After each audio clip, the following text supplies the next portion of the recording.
জামাত ইসলামী রোকন ওয়ার্ডের সম্মানিত সেক্রেটারি ভাই সেলিমউদ্দিন, আজকে উপস্থিত হয়েছেন আমাদের মাঝে বাংলাদেশ জামাত ইসলামী বসন্তী ইউনিয়নের প্রচার সম্পাদক জনাব সেনাবাহিনীর অবসরপ্রাপ্ত ব্যক্তিত্ব জনাব মোহাম্মদ ইউসুফ আলী। উপস্থিত হয়েছেন সুরা কর্মকর্তার সদস্য ও সমাজ কল্যাণ পরিষদের সংগ্রামী বিভাগীয় প্রধান ভাই নুরুন নবী এবং আজকের এই সেন্টার কমিটি এই সমাবেশের সংগ্রামী সভাপতি প্রধান অতিথি বাংলাদেশ শ্রমিক কল্যাণ ফেডারেশনের যশোরের সহকারী সেক্রেটারি ভাই শামসুল ইসলাম আর সাইফুর রহমান, সম্মানিত ভাই সকল, আমরা এখানে যারা উপস্থিত হয়েছি আমরা কি খুশি না বেজার? খুশি। কোনো কিছু বিনিময় পেয়ে এসেছি না। কোনো ঘোষণা করা হয়েছে বিরিয়ানি দেওয়া হবে না, পোলাও দেওয়া হবে, কুরমা দেওয়া হবে না। কিসের উদ্দেশ্যে আমরা এসেছি? আল্লাহ সন্তুষ্টি অর্জনের জন্য আমরা এসেছি। নিছক কোন রাজনৈতিক এজেন্ডা বাস্তবায়নের জন্য আমরা এখানে ছুটে আসিনি। এটাকে আপনার মনে প্রাণে বিশ্বাস করেন? আমার কথা কি বুঝতে পেরেছেন?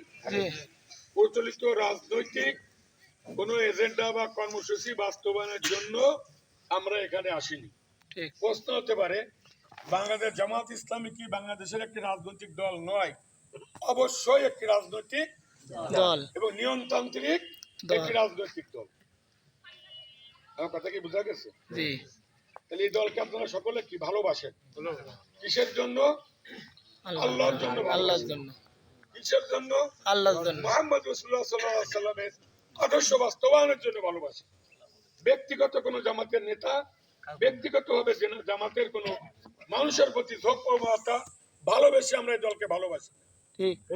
এই দলের নেতৃবৃন্দ ন্যায়-ইনসাফ প্রতিষ্ঠা করে মানুষের কল্যাণ ও আল্লাহর আইন ও সৎ লোকের শাসন করার জন্য কাজ করতেছে, লোক তৈরি করতেছে। ইতিমধ্যে বাংলাদেশের বিভিন্ন পর্যায়ের নির্বাচন হয়েছে। ইউনিয়ন থেকে মেম্বার, চেয়ারম্যান থেকে শুরু করে সংসদ পর্যন্ত নির্বাচন হয়েছে। এই নির্বাচনে বাংলাদেশ জামাত ইসলামী সদস্যবৃন্দ নির্বাচিত হয়েছেন। নির্বাচনের পরে তারা জনগণের সেবক হয়েছেন, তারা জনগণের শাসক হয়নি। এটা প্রমাণ করতে পেরেছেন।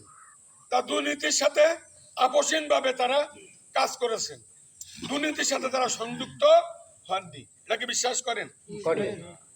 জামাতের সর্বোচ্চ পদ একসময়